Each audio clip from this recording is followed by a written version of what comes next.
Hi everyone, it's Katrin Parker back again after a very long hiatus to read Twilight, Life and Death. Now I've forgotten a lot of this. It's basically Twilight with the characters gender swapped. If you're watching this as part of a thing, then you won't be as confused as I am. But so we'll get back into it with a chapter on Karen. Or Kareen. Can't remember how I said it before. I'm going to go with Karen. Who is the Carlisle Cullen analogue. Oh, okay, so Beau Swan is at Edythe Cullen's house.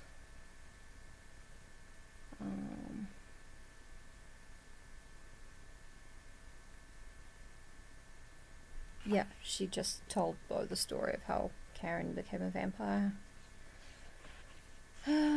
She led me back to the room that she'd pointed out as Karen's office. She paused outside the door for a second. "Come in," Karen called from inside. Edythe opened the door to a tall room with long windows that stretched the entire height of the walls. The room was lined by bookshelves reaching to the ceiling and holding more books than I'd ever seen outside a library. Karen sat behind a huge desk. She was just placing a bookmark in the pages of the book she held. The room was how I'd always imagined a college dean's would look, only Karen looked too young to fit the part. Knowing what she'd been through, which I've forgotten, having just watched it all in my imagination, while knowing that my imagination wasn't up to the job and it was probably much worse than I'd pictured it, made me look at her differently. "What can I do for you?" she asked with a smile, rising from her seat. "I wanted to show Beau some of our history," Edythe said. "Well, your history, actually." "We didn't mean to disturb you," I apologized. "Not at all," she said to me, and then to Edythe. "Where are you going to start?"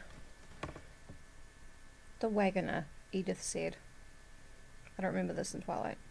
She pulled me around in a circle so that we were facing the door we'd just walked through. This wall was different from the others. Instead of bookshelves, it was covered by dozens and dozens of framed paintings.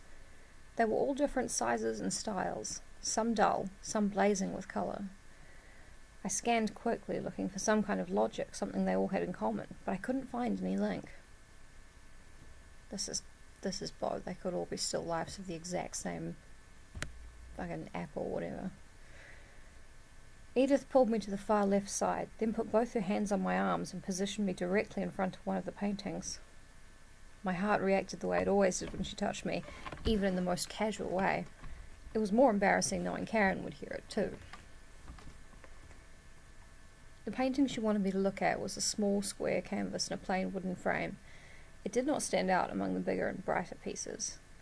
Painted in different shades of brown, it showed a miniature city full of steeply slanted roofs. A river filled the foreground, crossed by a bridge covered with structures that looked like tiny cathedrals. "London in the 1650s, Edythe said. Okay, so London Bridge has buildings on it, which, yeah, but to Beau they look like mini cathedrals. I don't know if you can hear laughing from next door, but my teen neighbour's having a party. "The London of my youth," Karen added a few feet behind us. I jumped a little. I hadn't heard her approach.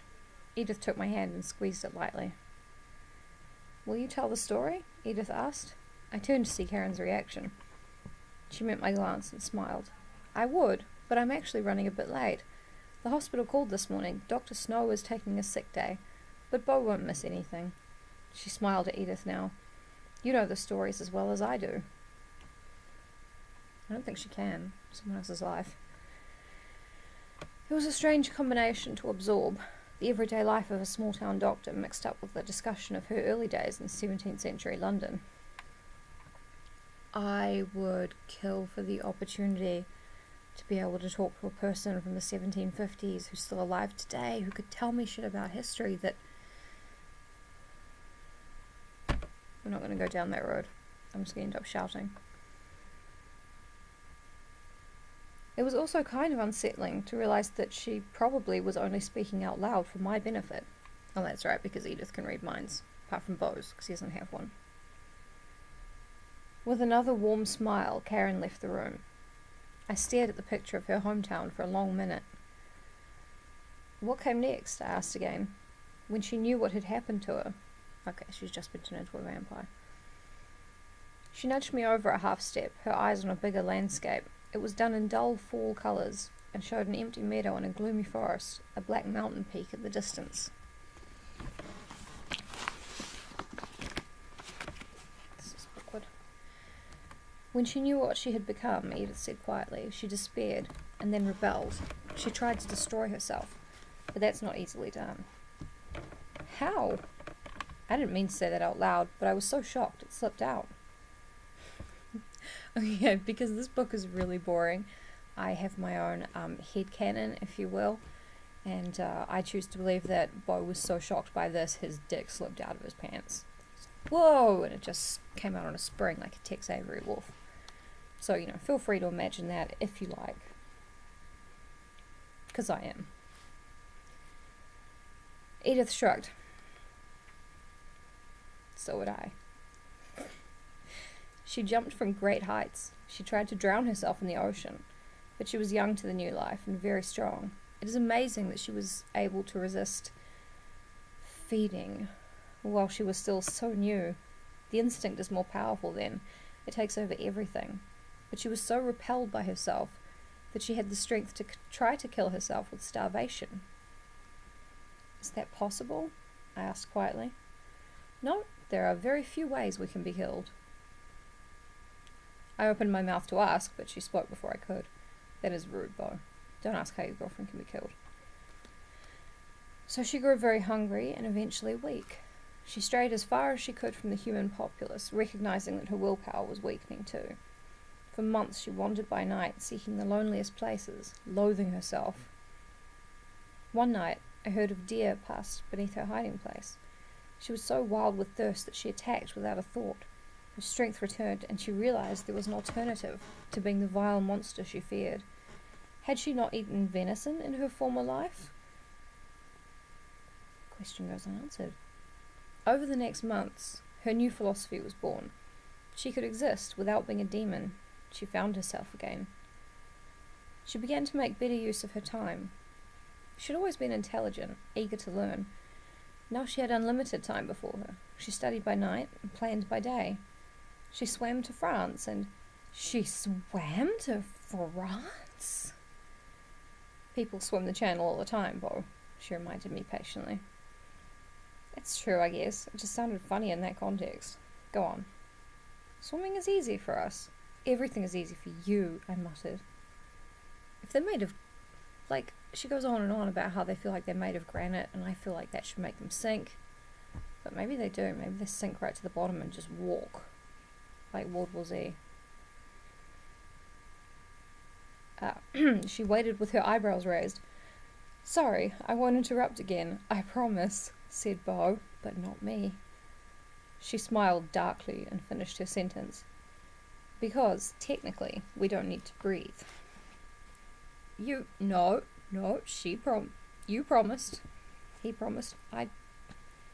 You promised. She laughed, placing her cold finger against my lips.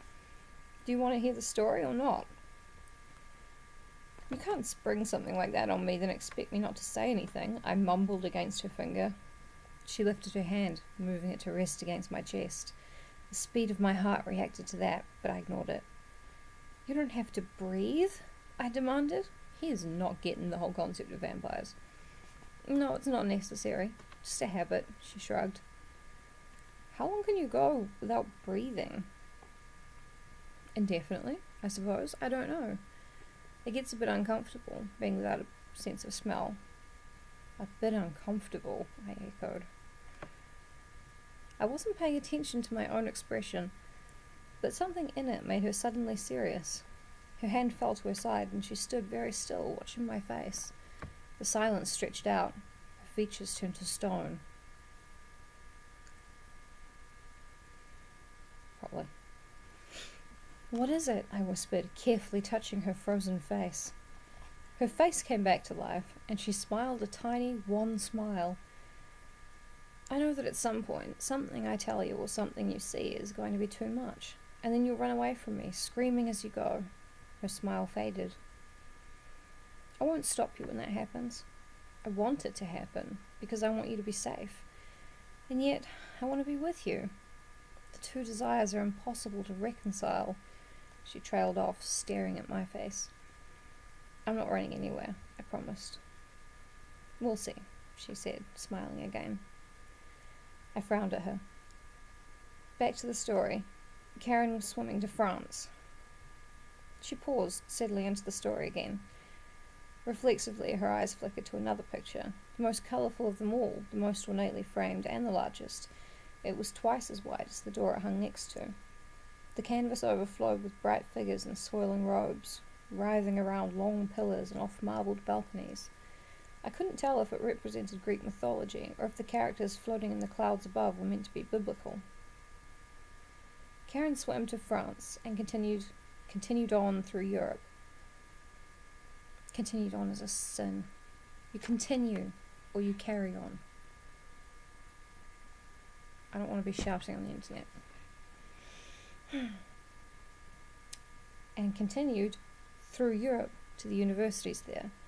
By night she studied music, science, medicine, and found her calling, her penance in that, in saving human lives. Her expression became reverent. I can't adequately describe the struggle. It took Karen 2 centuries of torturous effort to perfect her self-control. Now she is all but immune to the scent of human blood, and she is able to do the work she loves without agony. She finds a great deal of peace there at the hospital. Edythe stared off into space for a long moment. Suddenly, she seemed to remember the story. She tapped her finger against the huge painting in front of us. She was studying in Italy when she discovered the others there. They were much more civilized and educated than the wraiths of the London sewers. Rude. She pointed up to a comparatively dignified group of figures painted on the highest balcony, looking down calmly on the mayhem below them. I looked carefully at the little assembly and realized, with a startled laugh, that I recognized the golden-haired woman standing off to one side. Solomina was greatly inspired by Karen's friends. He often painted them as gods, Edythe laughed. Sulpicia, Marcus, and Athenadora, she said, indicating the other 3, nighttime patrons of the arts. I'm trying to put these with their regular Twilight analogues. I guess they're just the Volturi, but I think Marcus just hasn't changed gender. Maybe it was too hard to find a female name that started with M. The first woman and man were black-haired. The second woman was pale blonde. All wore richly coloured gowns, while Karen was painted in white. "What about that one?" I asked, pointing to a small, nondescript girl with light brown hair and clothes. She was on her knees clinging to the other woman's skirts, the woman with the elaborate black curls. "Melly," she said. "A servant, I suppose you could call her. Sulpicia's little thief." Jane or Alex? Alec? It's been a long time. What happened to them? I wondered aloud, my fingertip hovering a centimetre from the figures on the canvas. "They're still there," she shrugged, "as they have been for millennia. Karen stayed with them only a short time, just a few decades. She admired their civility, their refinement, but they persisted in trying to cure her aversion to her natural food source, as they called it. They tried to persuade her, and she tried to persuade them, to no avail. Eventually Karen decided to try the New World. She dreamed of finding others like herself. She was very lonely, you see. She didn't find anyone for a long time, but as monsters became the stuff of fairy tales, she found she could interact with unsuspecting humans as if she were one of them.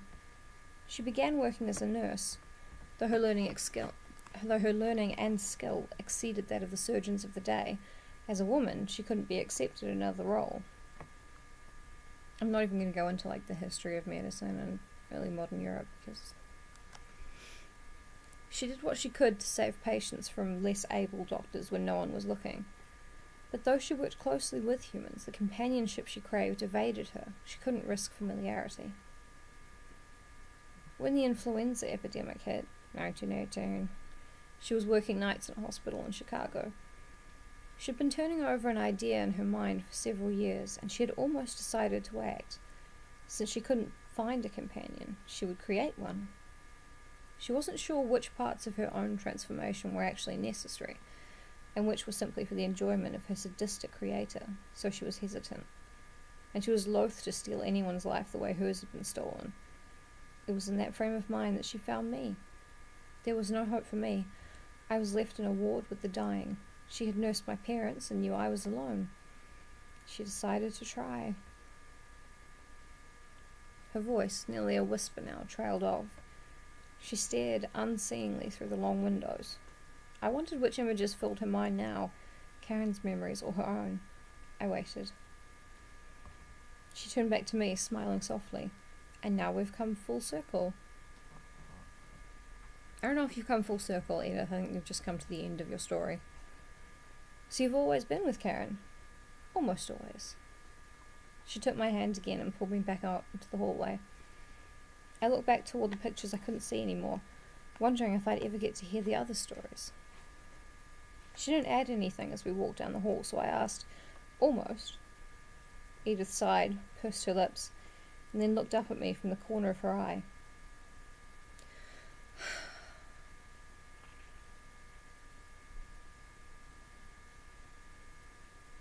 Artist fiction. You don't want to answer that, do you? I said. It wasn't my finest hour. Oh my God, Edythe was a Nazi. We started up another flight of stairs. You can tell me anything. She paused when we got to the top of the stairs and stared into my eyes for a few seconds. I suppose I owe you that. You should know who I am. I got the feeling that what she was saying now was directly connected to what she said before, about me running away screaming. I carefully set my face and braced myself. She took a deep breath. I had a typical bout of rebellious adolescence, about 10 years after I was born, created, whatever you want to call it. I wasn't sold on Karen's life of abstinence, and I resented her for curbing my appetite. So I went off on my own for a time. Really? This didn't shock me the way she thought it would. It only made me more curious. That doesn't repulse you? No. Why not? I guess it sounds reasonable. Yeah, exactly. That was the conversation I was... Whatever. She laughed one sharp laugh and started pulling me forward again through a hall similar to the one downstairs, walking slowly. Ha! Like that. From the time of my new birth, I had the advantage of knowing what everyone around me was thinking, both human and non-human alike. That's why it took me 10 years to defy Karen. I could read her perfect sincerity, understand exactly why she lived the way she did. It took me only a few years to return to Karen and recommit to her vision. I thought I would be exempt from the depression that accompanies a conscience. Because I knew the thoughts of my prey, I could pass over the innocent and pursue only the evil. If I followed a murderer down a dark alley where he stalked a young girl, if I saved her, then surely I wasn't so terrible. I tried to imagine what she was describing. What would she have looked like, coming silent and pale out of the shadows? What would the murderer have thought when he saw her? Perfect, beautiful, more than human. Would he have even known to be afraid? But as time went on, I began to see the monster in my eyes. Oh, that's right, because Twilight vampires have yellow eyes when they're drinking animal blood, and red eyes when they're drinking human blood, and black eyes when they're thirsty, and I think that's the full range of eye colours that's been explored in canon. Why do I know so much fucking Twilight trivia? I've made bad choices in my life. As time went on, I began to see the monster in my eyes. I couldn't escape the debt of so much human life taken, no matter how justified. And I went back to Karen in earnest. Yes, May, right. They welcomed me back like the prodigal. It was more than I deserved. We'd come to a stop in front of the last door in the hall. My room, she said, opening it and pulling me through. Her room faced south, with a wall-sized window like the great room below. The whole backside of the house must be glass. The arse of the house is glass. Her view looked down on the wide, winding river, which I figured had to be the Sol Duc, and across the forest, the white peaks of the Olympic mountain range. The mountains were much closer than I would have thought. Her western wall was covered with shelf after shelf of CDs. The room was better stocked than a music store. In the corner was a sophisticated-looking sound system, the kind I was afraid to touch because I'd be sure to break something. There was no bed, only a deep black leather sofa. The floor was covered with a thick, gold-coloured carpet, and the walls were upholstered with heavy fabric in a slightly darker shade. Good acoustics, I guessed? She laughed and nodded. Honestly, after having read about half of Awoken, which is my other reading series that I just started, this actually feels like amazing prose. Things are happening, people are reacting to them in an appropriate way for the circumstances, like when you make they're really dumb people. They're making dumb decisions, but at least they're the appropriate decisions. And, well, you'll find out if you keep listening to Awoken and if I keep doing videos on it, because, good lord. Good acoustics, I guess. She laughed and nodded. She picked up her remote and turned the stereo on. It was quiet, but the soft jazz number sounded like the band was in the room with us. I went to look at her mind-boggling music collection. How do you have these organized? I asked, unable to find any rhyme or reason to the titles. By year, and then by personal preference within that frame, she said absently. I turned, and she was looking at me with an expression in her eyes that I couldn't read.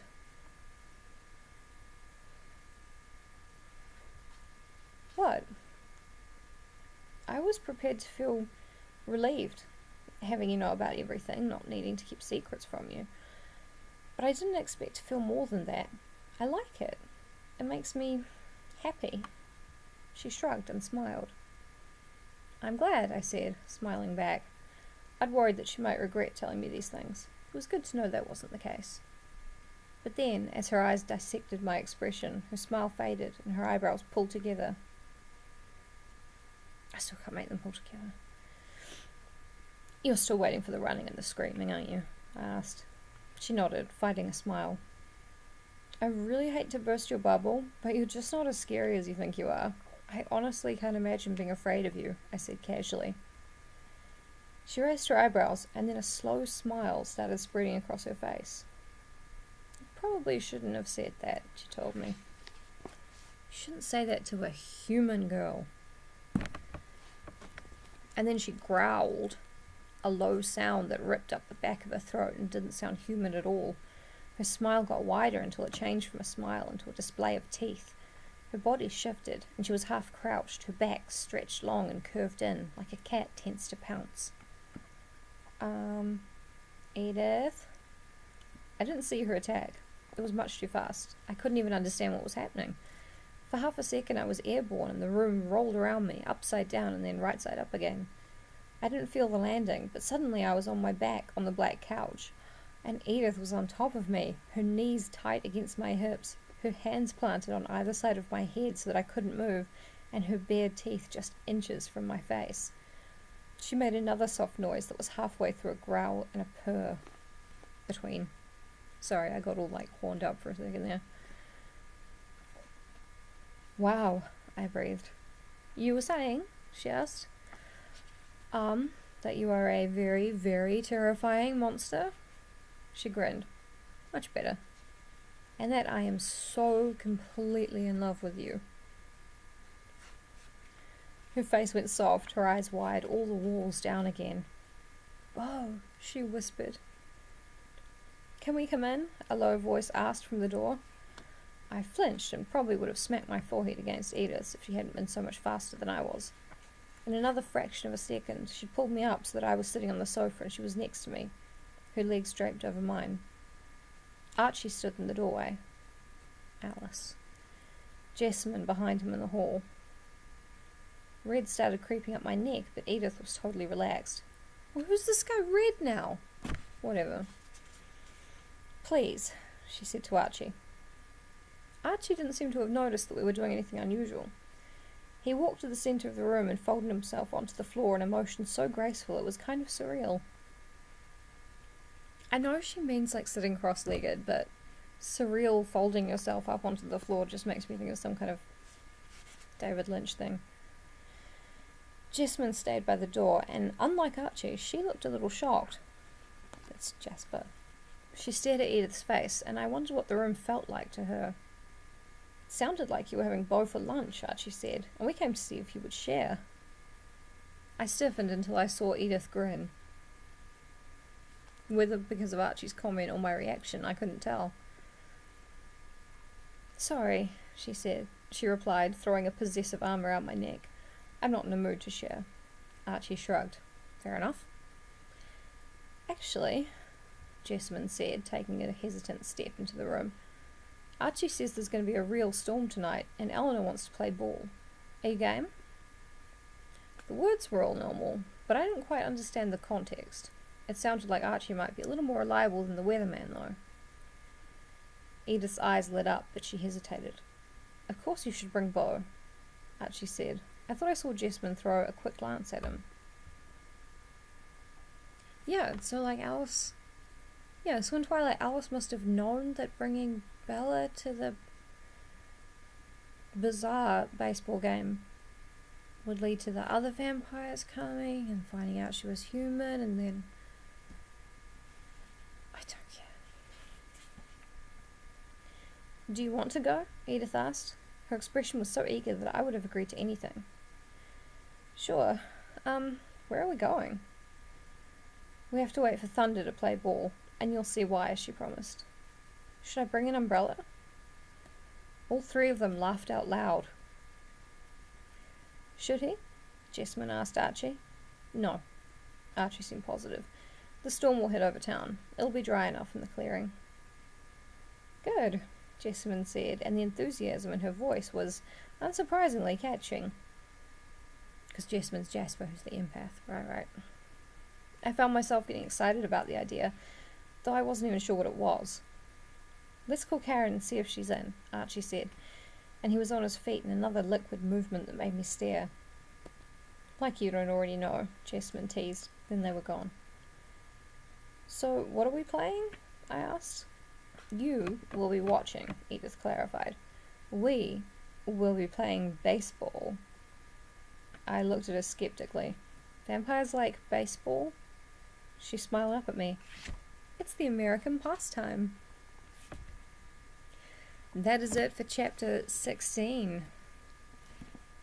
The completely bonkers baseball scene is so great in the Twilight movie. Honestly, it's incredible. They've got this Muse song playing, and it feels like it should be a lot cooler than it is. Just great. Anyway, so that was chapter 16. Hopefully I will be back to reading it at least semi-regularly. We're not actually that far from the end, I don't think.